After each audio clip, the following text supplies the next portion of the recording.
Assalamualaikum warahmatullahi wabarakatuh. Kali ini kita akan membahas jalur Raja-Raja Mataram ke Rasulullah dari garis laki-laki, atau jalur nasab Raja-Raja Mataram Panembahan Senopati ke Rasulullah,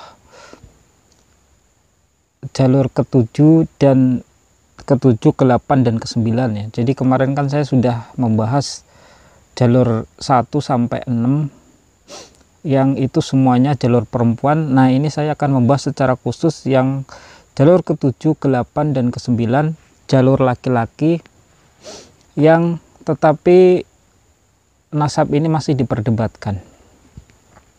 Jadi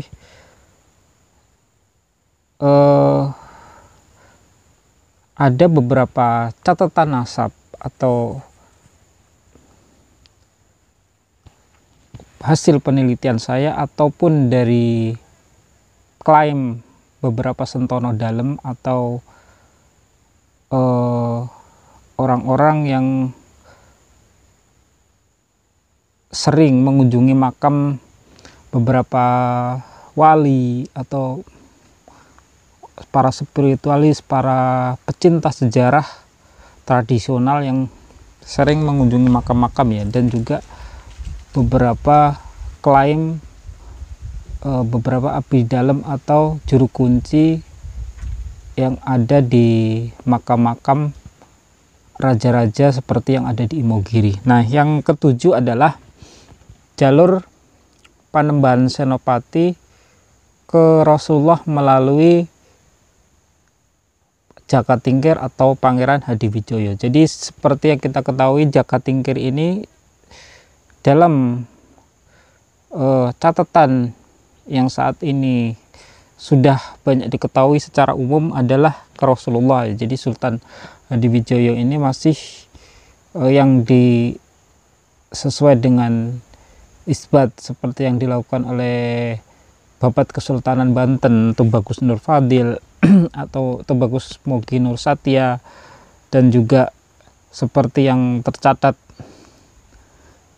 mengenai leluhur Kiai Ahmad Dahlan yang dikeluarkan secara resmi oleh Muhammadiyah, dan juga beberapa catatan nasab yang ada di NU mengenai leluhur Hasyim As'ari, dan beberapa catatan yang dipegang oleh keluarga-keluarga keturunan Jaka Tingkir.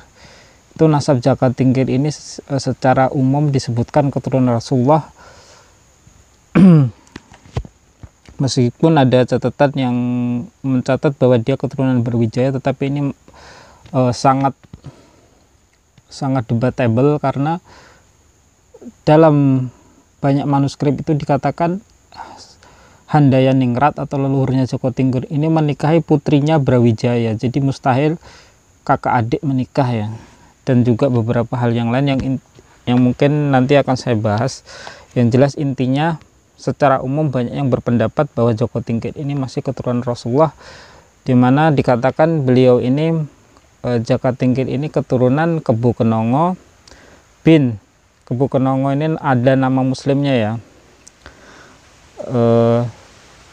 Syekh Syihabuddin kalau tidak salah, nanti bin Handayaningrat atau Abdurrahman kalau tidak salah nama Arabnya, bin Pangeran Petak atau Pangeran Ishak,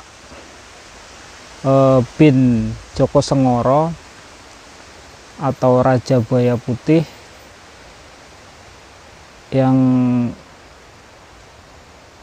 merupakan putra dari Syarif Muhammad, yang merupakan Syarif Muhammad Kebungsuan itu atau anaknya ya dalam beberapa nasab itu. Nanti ada masih ada beberapa debatable masalah ini. Yang jelas intinya nanti garis keturunannya ke Handayaningrat atau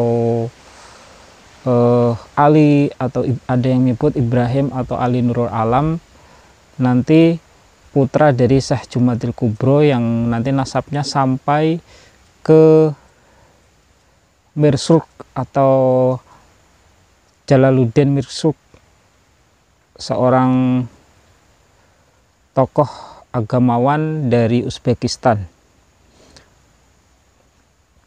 Yang ini nasabnya nanti ke Rasulullah melalui Musa al-Kazim. Nah, dalam nasab Raja pertama Mataram atau Panembahan Senopati atau Sutawijaya ke Jakatingkir ini diyakini oleh beberapa spiritualis dan juga beberapa abdi dalam, dan bahkan dipercaya juga oleh konon oleh penjaga makam raja-raja di Imogiri. Dan ketika mereka ditanya sumbernya, referensinya, mereka mengatakan ada di Babat Mataram. Nah, kitab Babat Mataram ini kebetulan saya belum menemukan, cuman kemungkinan kitab ini tidak beredar secara umum, tetapi hanya beredar di kalangan abdi dalam, atau menjadi masalah ini menjadi pengetahuan abdi dalam atau kalangan dalam keraton Yogyakarta maupun Surakarta ya. Nah, dalam beberapa cerita yang saya ketahui dikatakan bahwa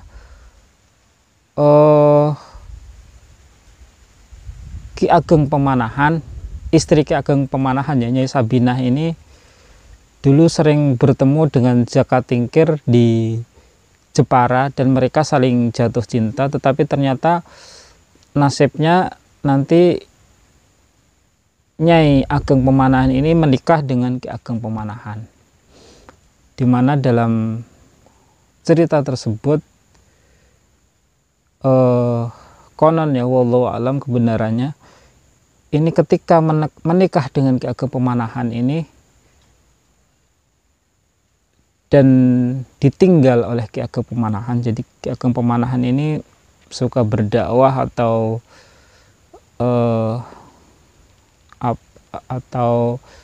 mencari sesuatu yang bernilai spiritual, dan ketika dia meninggalkan istrinya ini, konon istrinya ini hamil, dan ternyata waktu itu Ki Ageng Pemanahan menitipkannya ke keraton ya, jadi ke Sultan Hadiwijaya, dan dikatakan yang menghamili ini Sultan Hadiwijaya. Cuman ini pendapat ini hanya beredar tadi ya di kalangan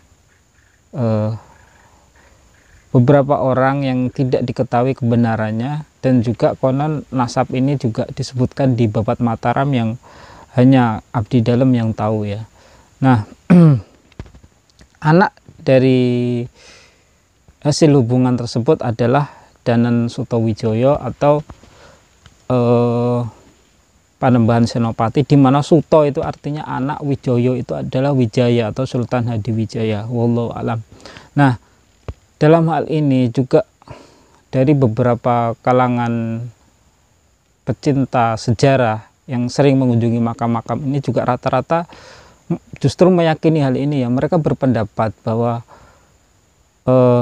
mustahil Sutawijaya ini dari kecil tinggal di istana, padahal anak-anaknya Ki Ageng Pemanahan yang lain tidak tinggal di istana, kalau dia bukan anaknya Sultan Hadiwijaya atau Joko Tingkir. Jadi bahkan dikatakan, bahkan disebut saking sayangnya Joko Tingkir ini, Sutawijaya ini diangkat jadi anak angkatnya ya dalam beberapa catatan, dan dibiarkan berkuasa di Mataram. Dan ketika Joko Tingkir waktu itu kalah perang, dia berpesan kepada anak-anaknya untuk tidak memusuhi kakaknya tersebut. Nah, di waktu mundurnya atau runtuhnya kerajaan Pajang ya, yang berpindah ke Mataram, dan berbagai hal-hal lainnya. Nah, ada juga cerita konon katanya Ki Ageng Pemanahan ini sering tidak datang ketika ada pisauanan atau dipanggil untuk pertemuan ke keraton Pajang ketika itu, sehingga mengakibatkan Joko Tingkir dongkol atau Sultan Hadiwijaya Dongkol, dan diam-diam ketika itu dia mengatur ronda atau jaga keraton, di mana di saat Ki Ageng Pemanahan giliran berjaga atau beronda, dia datang atau berselingkuh dengan istri Ki Ageng Pemanahan. Tetapi dari kedudukan Sultan Hadiwijoyo yang merupakan seorang ulama, selain raja juga Ki Ageng Pemanahan yang tokoh juga ulama, Kiai Ageng ya, juga keturunannya Ki Ageng Ngenis, dan juga keturunan ulama-ulama yang berpengaruh ketika itu, penyebar Islam. Demikian juga dengan Danan Sutawijoyo yang juga disebut sebagai Sayyidin Panatogomo ya gelarnya ya, sebagai Raja Mataram beliau digelari Sayyidin Panatogomo atau Sayyid, kan kalangan Sayyid penata agama ya. Ini kurang lebih ya seorang Amirul Mukminin atau pemimpin agama sekaligus raja. Jadi kalau memikirkan beberapa teori tersebut agaknya terlalu berlebihan, tetapi kita tidak bisa menjustis, atau saat ini juga sedang ada tes DNA. Nanti wallahu alam seperti apa hasilnya bagi keturunan Raja-Raja Mataram yang Panembahan Senopati ketika di tes DNA Y-nya, kromosom Y-nya dari jalur laki-lakinya seperti apa. Nah, sedangkan jalur ke-8 adalah jalur Bondan Kejawan. Jadi masih dalam kitab yang juga disebut Babat Mataram, tetapi wallahu alam ini kitab yang sama dengan yang tadi atau tidak, yang ditulis oleh Kiai Ageng Malisuci. Di situ ada serat yang ditulis oleh Kanjeng Pangeran Haryo atau KPH Hamami Natadipuro, yang mengatakan bahwa orang yang pertama kali menginjakkan kaki di Mataram yang berasal dari Bani Asin, mungkin maksudnya Bani Husin ya, itu adalah Maulana Ahmad Jumadil Kubro, cucu dari Husain Jumadil Kubro. Jadi kalau di Serat Panengen itu Kaden Nurjan itu setahu saya anaknya langsung ya, jadi Ahmad Jumadil Kubro bin Jumadil Kubro, tetapi tidak diterangkan Jumadil Kubro yang dimaksud Husain atau siapa. Tetapi kalau di serat KPH Hamami Natadipuro ini dikatakan bahwa Husain Jumadil Kubro memiliki cucu Ahmad Jumadil Kubro dan menikahi putri dari Arya Abdurrahman Nahkoda Kapal ya, Nahkoda Kapal yang bernama Abdurrahman, yang menikahi putri Tuban dan menjadi Adipati Tuban ya, atau bergelar Arya Tejalaku, yang menurunkan seorang putri yang disebut Wandan Kuning dan dinikahi oleh Ahmad Jumadil Kubro tadi dan memiliki anak Bondan Kejawan. Nah, ini unik karena dalam catatan Babat Tanah Jawi dan beberapa catatan termasuk catatan Pati itu Wandan Kuning ini dinikahi oleh Brawijaya untuk menyembuhkan penyakit Raja Singanya ya. Jadi bukan dinikahi ya, berhubungan badan dengan Brawijaya karena